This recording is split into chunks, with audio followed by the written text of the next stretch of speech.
Hello friends, welcome to VOWIAS. Welcome to the mains test series discussion of Vision IAS, and as you all know we are discussing test 6 of the mains test series. And this is part 4 where we will discuss from question number 16 to question number 20. So with this part we are going to finish the entire test 6. So in the next lecture we will start with the next test, right? So let us look at the 16th question. The 16th question basically talks about the renewable energy certificates. So renewable energy is something which is very important for the overall climate goals. So that's why even the government is focusing on the renewable energy. So these renewable energy certificates are the market-based instruments which certify that the bearer own 1 megawatt hour of electricity generated from renewable energy like wind, solar, etc.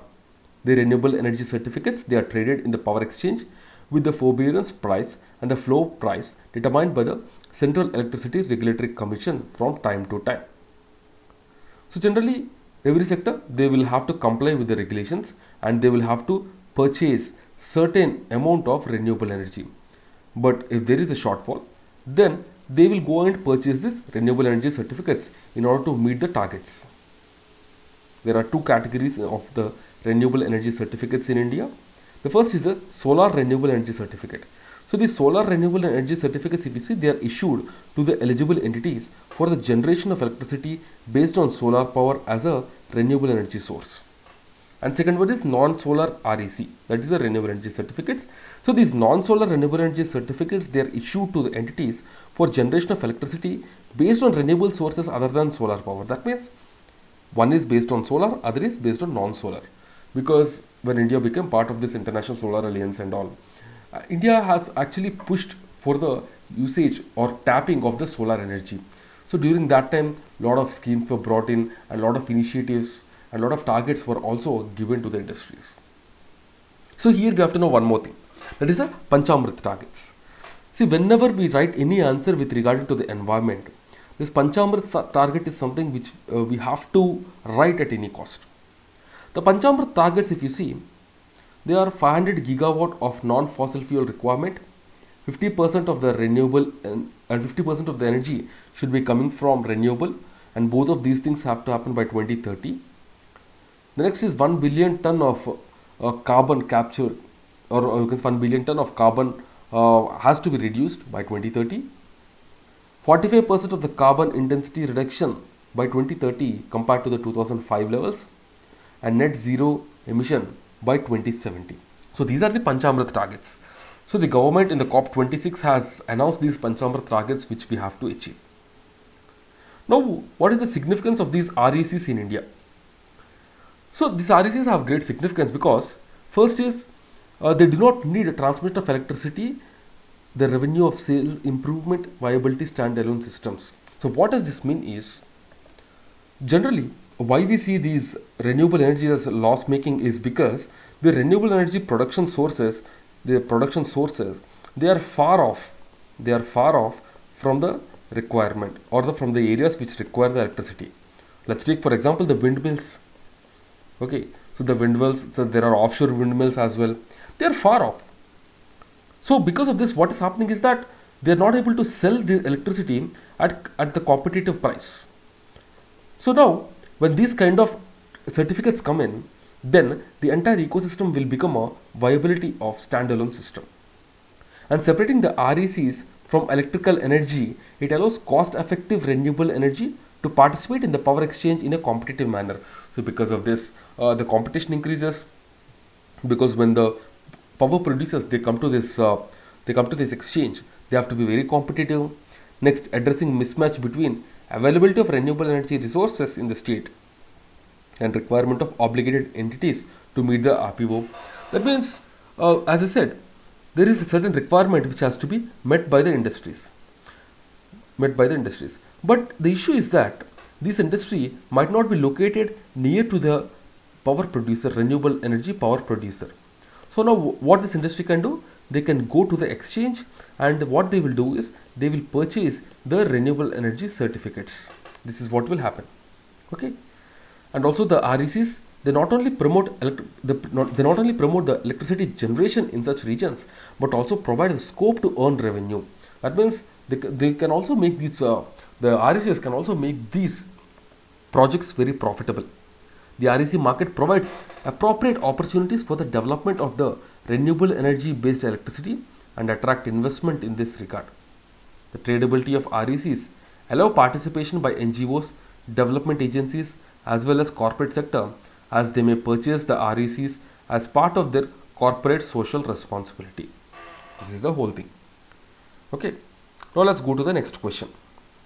The 17th question. The 17th question is about the zero budget natural farming. So this is one of the important topics because question did not come from this, but this is a topic which has very high potential to be asked in the exam. So that's why we have to know the basic things. And this question can be asked both in prelims and mains. So just be very clear with regard to this zero budget natural farming. The zero budget natural farming is the type of farming which promotes chemical free agriculture. It was introduced by agriculturalist Subhash Palekar and it was introduced by the government of Andhra Pradesh in 2016. It was introduced as an alternative to the chemical and capital intensive agriculture through implementing agency like the Raitu Sadhikarik Samstha. This is the entire thing. So first is it is about the zero budget. So zero budget means the zero cost of production of all crops, and it is based on 4 pillars. It does not require any extra money for the production of crops. So these four pillars are very important. The Jivamitra, Bijamitra, Achandana and Vapasa. You have to know these things. Jivamitra, the nectar of life. The fermented microbial culture derived primarily from cow dung and urine, and the jaggery, pulse flour and uncontaminated soil. This is Jivamitra. It is added. Next is Bijamitra. It is about the treatment of seeds. The microbial coating of seeds and seedlings by using cow dung, urine and lime. Next, Achandana, which is nothing but mulching, covering the topsoil with the cover crops and crop residues. Next, Vapasa, it means soil aeration. So these are the 4 important pillars. Now what is the significance of this zero budget natural farming over the traditional farming? Because traditionally the farming, if you see, it is grown using the fertilizers and pesticides. But the usage of fertilizers and pesticides is making the agriculture costly, as well as it is damaging the health of the people. So both these issues are there. That's why to overcome these things, the organic farming is an important step. Or you can say the organic farming is very, very important. And one type of organic farming is this zero budget natural farming. So this zero budget natural farming, why it is important is it promotes low cost inputs like the usage of cow dung, aged cow urine, the jaggery, pulse flour and other plant-based extracts. According to the Food and Agriculture Organization, the zero budget natural farming promises to end reliance on loans, which could help in ending the debt cycle for the farmers. The zero budget natural farming needs 50 to 60% of less water and electricity compared to that of the non-zero budget natural farming for all selected crops compared to the traditional farming. Because normal crops, if you see, they require water. So for water, what we need is electricity. Because for pumping this water, we will need electricity. This is the main reason. So this zero budget natural farming, it requires less water because the seeds are mulched and also we are covering the topsoil so that the moisture is retained. So when the water needed is less, then the electricity can be saved directly. And also the zero budget natural farming promotes soil aeration, minimal watering, intercropping, the bunch and top soil mulching, and also it discourages intensive irrigation and deep ploughing, which is required in the conventional farming. So this will also help in the saving of this groundwater. Why I am saying saving of this groundwater? Because normally if you see 90% of this groundwater is actually used by the agricultural farmers for irrigation. Okay. So what are the challenges with this zero budget natural farming as compared to the traditional farming? What are the challenges? The first is the ICAR, Indian Council for Agri Research, said that the zero budget natural farming would result in reproduction would result in reduction in production of agricultural crops. Example, the domestic rice production fell by 20% in Sri Lanka, which was self-sufficient in rice production and was forced to import rice.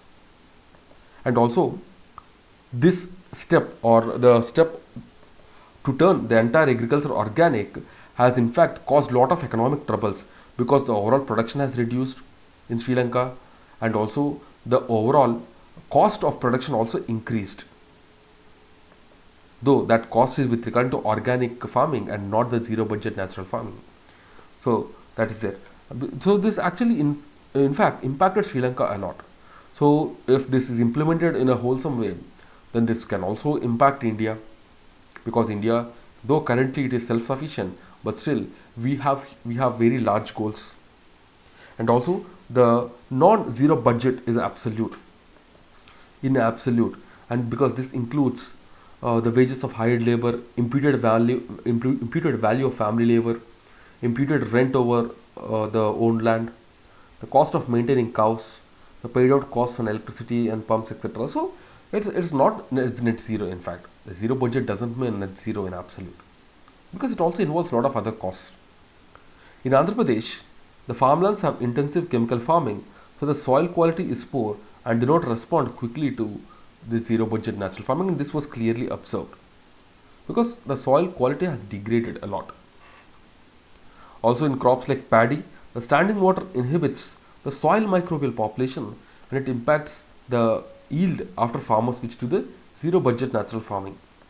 So these are the challenges. But just because it has challenges doesn't mean we have to ignore it. We at least have to start implementing these schemes. We have to, or you can say we have to start using these kind of techniques like the zero budget natural farming and all, at least in some portion of the land, so that the overall stability and overall productivity will not be hampered, and along with this the environment also can be saved. So this is how we can just conclude it. Okay. Now the next question, 18th question, is about the gross environment product. So this gross environment product is nothing but the total value of the ecosystem services supplied to the human well-being in a region annually. It is measured in terms of the biophysical and monetary value, and it indicates the overall health of the environment as it measures the forest cover, soil erosion, air quality, dissolved oxygen in the river water. That is called as gross environment product. So this gross environment product actually calculates what is the environment providing to the humans. It takes into consideration the forests, the water bodies, the soil, all these things are taken into account. Now, what is the need for this gross environment product over the GDP? Currently, the GDP is being used for measuring the development of the country. But is this measurement right? That is the main question. Because what is happening is currently, overall in the environment, if you see, the degradation is happening. And this degradation is happening because of the unplanned or uneven, or you can say this skewed urbanization or unplanned urbanization, or we can say this is also because of the excessive or over greediness of humans. So that's why we need something like a gross environment product. Now, what is the need of this gross environment product in the GDP calculation? The first is the economic growth may impact human well-being if accompanied by the growing inequality and environment degradation. The gross environment product is a balanced developmental approach because it takes into consideration the ecology, that is the environment, and also the overall development. Both these things are considered. So it's an overall developmental approach. The GDP and GNP, it do not account for the value of the natural resources which are there. It does not value it. But this natural resource at the end of the day is important for the food. This natural resources is important for the water and all. But still it is not considered. And also various regulating services are also there. The carbon capturing, the CO2 capturing, that is also one thing. The purification of water. This is also another thing. Along with this, there is another thing called carbon sequestration. Okay, we have discussed this. And no, sorry. So we can say not carbon sequestration because we have already discussed this. We can say rainfall, yeah, even for rainfall. So for all these things, it is important. Also, the value of environmental degradation during the developmental process is not taken into account. Hence, in understanding the impact of anthropological pressure on our ecosystem and natural resources, that is the gross environment product is very, very important. Now, what are the issues in capturing the gross environment product? The first is the lack of data and the challenge to assign monetary value to the ecosystem. Because, for example, the people tree in India is a holy tree and religious ceremonies are conducted under it. So, here the economic valuation of the tree cannot encompass complexity and ecological and socio-cultural institutions and heterogeneity of that area. That is very important because India is a very diverse country. So, we have various uses for various trees and all. So, we cannot assign a single value. That is a major issue. The second is the lack of recognition of the ecosystem in the economic design and planning and also the resource allocation. That means we are not considering the environment, the impact that it is going to face and all. That is why we have this environmental impact assessment, so that at least we will be able to assess the impact or the damage that a certain project is going to do to the environment at large. And also insufficient compensation for the ecosystem services by the government to the stakeholders. This compensation for economic services involves compensating people who manage the land that contribute to the long-term security of the ecosystem. And the main mechanism is the payment for ecosystem services, the PES. Okay. So this is about the gross environment product. So if we can at least calculate and start using this gross environment product, so this will be very beneficial, because already we are facing the heat of the climate change, the uneven or uncertain rainfalls in the whole of the world we are witnessing already. Right. Now let's move on to the next question, the 19th question, which is on the landslide vulnerability zone.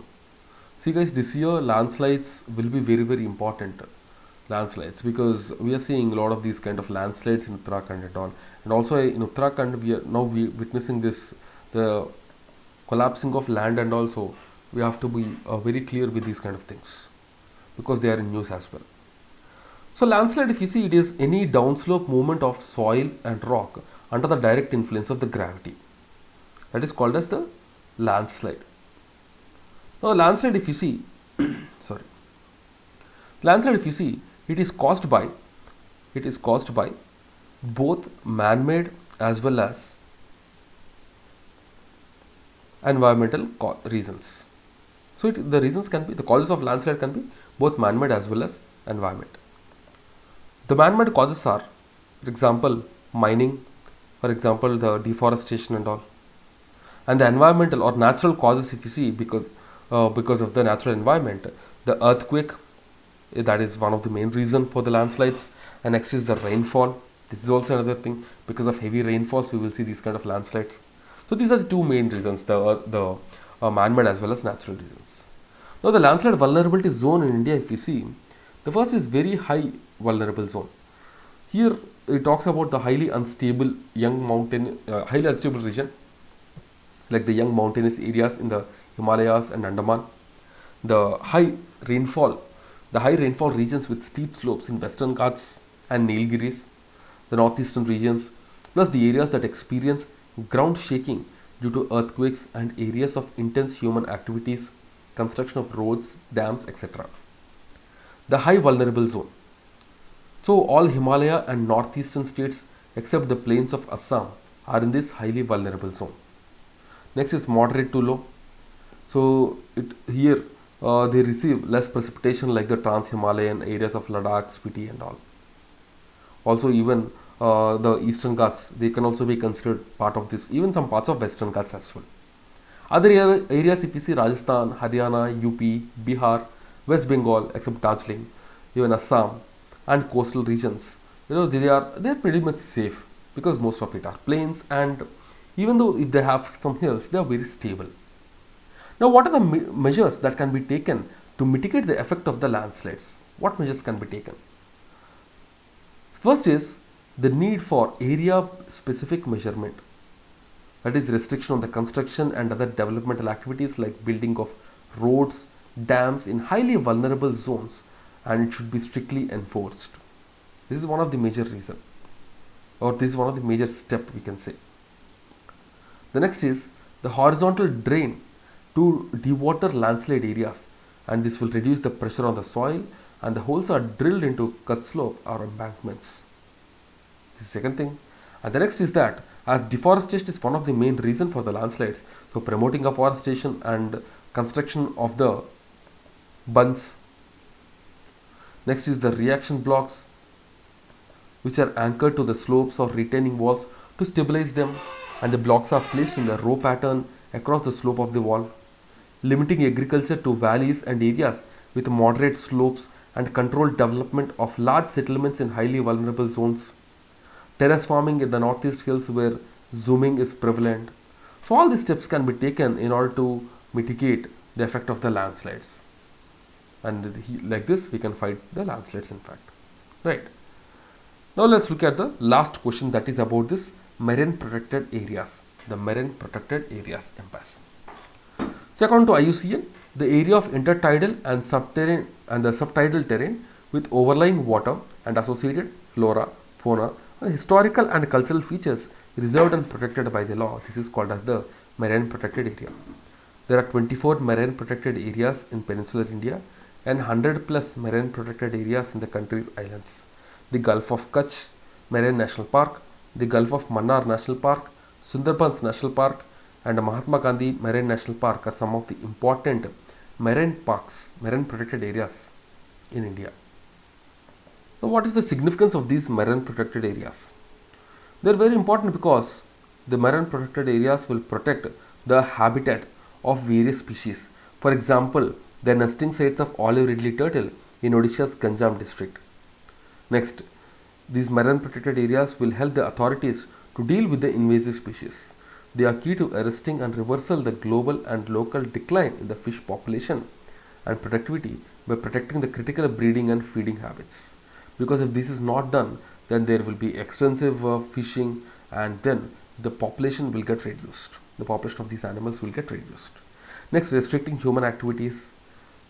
The marine protected area, it will declare the address of the habitat, and the conversion of this land to other land use, over exploitation of the resources, pollution from domestic and industrial effluents will not be possible.